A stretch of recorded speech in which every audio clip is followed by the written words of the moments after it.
देखो अभी हाल ही में जापान ने अपने यहाँ 80 साल पहले बनाए हुए पैसिव फर्स्ट पॉलिसी को ब्रेक कर दिया है और अब पूरी दुनिया में जापान लेथल वेपन को एक्सपोर्ट करने वाला है। जिस जापान ने 80 साल पहले अपने यहाँ नियम बनाया था कि अब से हम कोई भी वार नहीं करेंगे और पूरा अपने डीमिलिटराइजेशन कर दिया, आखिर अचानक से ऐसा क्या हुआ कि उसने अपने पैसिव फर्स्ट पॉलिसी को ब्रेक करके फिर से रीमिलिटराइजेशन कर रहा है। तो चलिए हम लोग जापान द्वारा लिए गए इस फैसले को अच्छे से समझते हैं आखिर हुआ क्या है।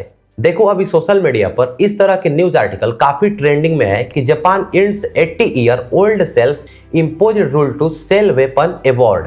आखिर जापान का पैसिव फर्स्ट पॉलिसी क्या था? तो देखो 1945 में सेकेंड वर्ल्ड वॉर के बाद जापान अपने यहाँ एक नया कॉन्स्टिट्यूशन बनाता है जिसमें सबसे इंपॉर्टेंट क्लॉज था आर्टिकल 9, जिसमें लिखा हुआ था कि जापान अब से कोई वार नहीं करेगा और दुनिया के किसी भी इंटरनेशनल डिस्प्यूट में जापान अपना मिलिट्री पावर यूज नहीं करेगा। और उसके बाद जापान लगातार अपना डीमिलिटराइजेशन करता रहा और जो भी उनका सिक्योरिटी इशू था वो यूएस के हवाले कर दिया और पिछले 80 सालों से जापान का सिक्योरिटी यूएस ही करते आ रहा है, जिसके बदले जापान यूएस को हर एक साल बिलियंस ऑफ डॉलर पेड करता है। लेकिन अभी जिस तरह से ग्लोबल पावर शिफ्ट हो रहा है, एक तरफ जहां चाइना तेजी से इमर्जिंग पावर बनते जा रहा है दुनिया का और दूसरी तरफ north Korea and Russia Japan के लिए लगातार थ्रेट बनते जा रहे हैं और अभी यूएस का जो पॉलिसी है वो पूरी तरह से अनप्रेडिक्टेबल है, क्योंकि डोनाल्ड ट्रंप कब क्या डिसीजन ले लेंगे उसका कुछ अता पता नहीं है। इसलिए जापान ने फैसला लिया है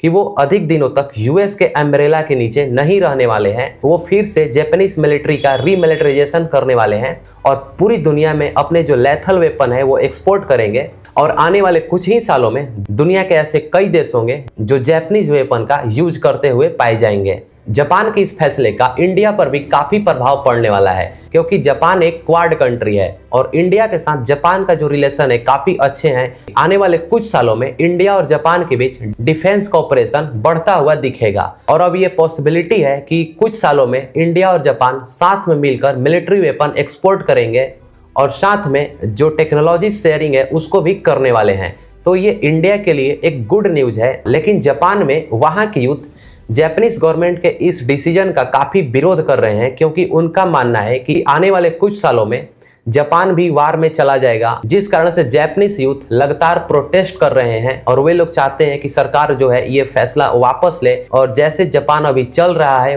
वैसे ही चलते रहना चाहिए। नहीं तो जापान एक बार युद्ध में गया तो जो भी उनका इकोनॉमी है पूरी तरह से कोलैप्स कर जाएगा। तो ये वहाँ का यूथ और जो भी लोग हैं उनका कहना है। लेकिन जापान के इस फैसले का बहुत बड़ा ग्लोबल इम्पैक्ट होने वाला है, क्योंकि यूएस और रशिया के साथ साथ जापान भी मिलिट्री वेपन के मार्केट में हिलने वाला है। तो जापान के इस डिसीजन पर आप लोगों का क्या सोचना है तो आप लोग कमेंट्स में जरूर बताएं।